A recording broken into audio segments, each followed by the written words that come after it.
Pada dasarnya, seluruh faktor ini tidak berdiri sendiri, tetapi bersumber dari penerapan sistem yang memisahkan agama dari kehidupan dan menjadikan materi sebagai tujuan utama hidup.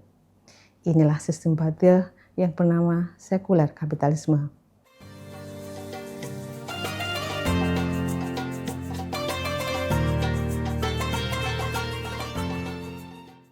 Assalamualaikum warahmatullahi wabarakatuh.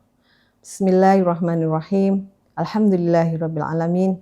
Wassalatu wassalamu ala asrafil anbiya'i wal mursalin sayyidina Muhammadin wa ala alihi wa sahbihi ajmain. Rabbi shrahli sadri wa yassirli amri wahlul 'uqdatam min lisani yafqahu qawli. Rabbi zidni ilma warzuqni fahma. Para pemirsa Kafah Channel yang dirahmati oleh Allah, alhamdulillah, puji syukur kita panjatkan kepada Allah Subhanahu wa taala karena kita masih diberi nikmat iman, nikmat Islam, dan nikmat bertemu dengan bulan Ramadan.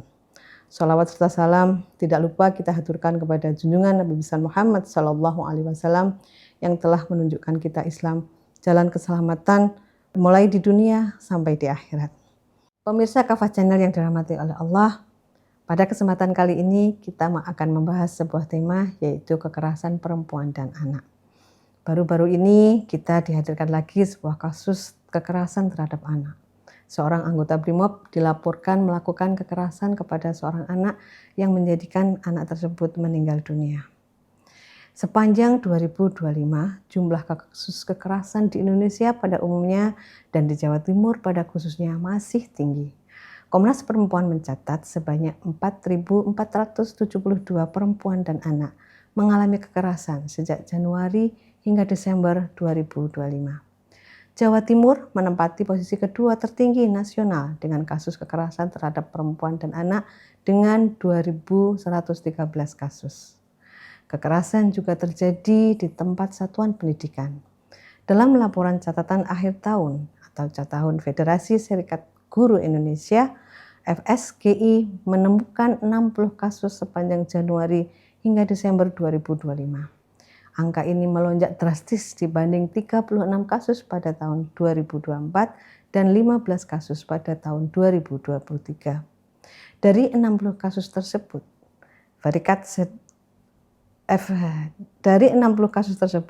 Federasi Serikat Guru Indonesia mencatat 358 korban dan 126 pelaku.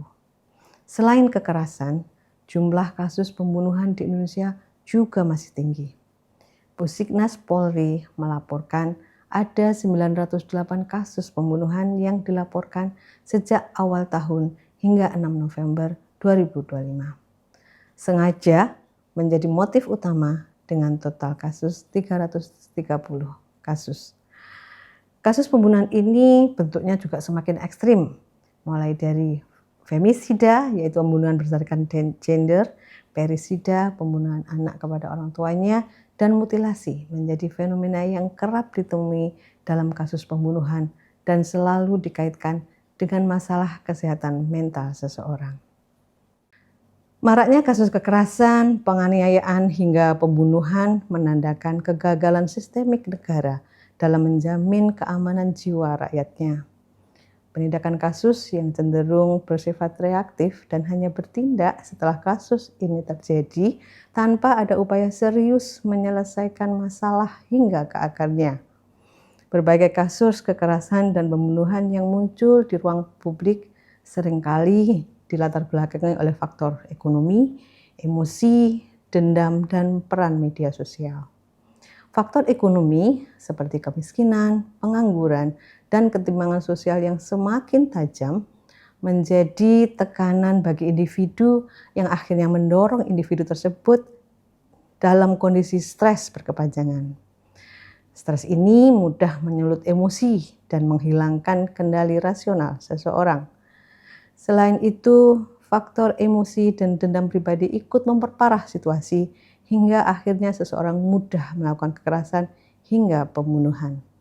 Apalagi di era digital sekarang ini, media digital memainkan peran signifikan mempercepat dan memperluas potensi kekerasan.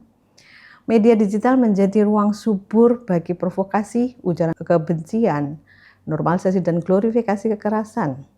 Konten yang tidak mendidik seperti ini akan menjadi inspirasi seseorang yang pada kondisi tertentu dapat berujung pada tindakan kekerasan maupun pembunuhan yang nyata. Pada dasarnya, seluruh faktor ini tidak berdiri sendiri, tetapi bersumber dari penerapan sistem yang memisahkan agama dari kehidupan dan menjadikan materi sebagai tujuan utama hidup. Inilah sistem batil yang bernama sekuler kapitalisme. Sistem ini membuat cara pandang manusia tidak dikaitkan dengan statusnya sebagai hamba Allah. Alhasil, nilai baik buruk, benar salah, halal haram tidak berdasarkan hukum syariat, namun berdasarkan hawa nafsu, yakni kepuasan mencapai materi. Maka, jika seseorang merasa puas melampiaskan emosi dengan melakukan kekerasan hingga pembunuhan, tindakan keji tersebut tidak segan-segan dilakukan. Inilah yang menjadi akar masalah kasus kekerasan dan pembunuhan banyak terjadi. Kapitalisme juga melahirkan budaya konsumerisme yang menekan individu untuk terus mengejar standar hidup semu. Ketika standar tersebut tidak tercapai, muncullah frustasi, kecemburuan sosial, dan keputusasaan yang berpotensi meledak menjadi kekerasan hingga pembunuhan. Semua ini lebih jauh dikondisikan dengan sistem sanksi dalam negara sekuler kapitalistik yang cenderung lemah dan tidak menjerakan. Hukuman diperlakukan sebatas prosedur administratif, bukan sebagai instrumen pencegah kejahatan dan penjaga keselamatan jiwa manusia. Akibatnya, pelaku kejahatan tidak merasa takut melakukan kekerasan, sementara masyarakat terus hidup dalam rasa tidak aman. Di dalam Islam, keamanan merupakan kebutuhan dasar rakyat yang menjadi hak mereka. Dari Ubaidullah bin Mihsan al-Hatmi, Rasulullah SAW bersabda, "Barang siapa di antara kalian yang pada pagi harinya merasa aman di tempat tinggalnya, sehat tubuhnya, dan memiliki makanan yang cukup untuk hari itu, maka seolah-olah dunia dan segala isinya telah diberikan kepadanya." Hadis riwayat Tirmidzi. Hadis ini menunjukkan bahwa Islam sangat memperhatikan kebutuhan dasar manusia seperti keamanan agar mereka bisa hidup dengan mulia. Tanpa ada jaminan keamanan, kehidupan sosial akan kacau dan manusia akan kehilangan ketentraman. Di dalam Islam, jaminan keamanan bukan hanya dilihat dari sisi humanisme, melainkan merupakan salah satu maqasidus syariah atau tujuan utama syariah dalam hifdzun ad-nafs, yaitu penjagaan jiwa. Karenanya, Islam mensyariatkan negara wajib memastikan setiap individu terlindungi dari ancaman kekerasan, kezaliman, dan kejahatan yang mengancam keselamatan jiwa. Sebab hanya negara saja yang memiliki segala perangkat agar jaminan keamanan yang sudah diterapkan oleh syariat bisa dipraktikkan secara nyata. Mekanismenya adalah negara memastikan pada level individu seseorang memiliki kepribadian Islam yang menjadikan halal dan haram sebagai standar berpikir dan bertindak. Di level masyarakat, negara memastikan amar ma'ruf nahi mungkar berjalan sebagai kontrol sosial.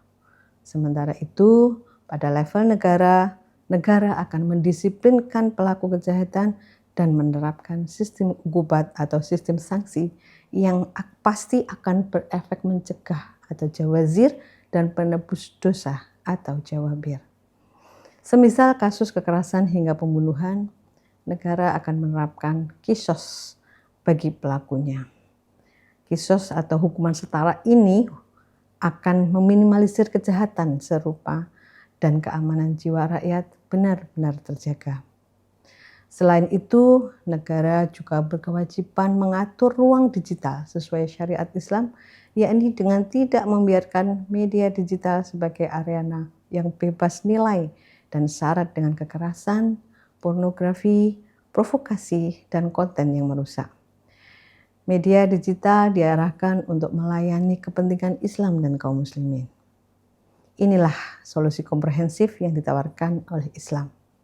Islam bukan hanya sekedar agama ritual, melainkan sebuah sistem kehidupan yang secara praktis diterapkan oleh negara bernama Daulah Khilafah.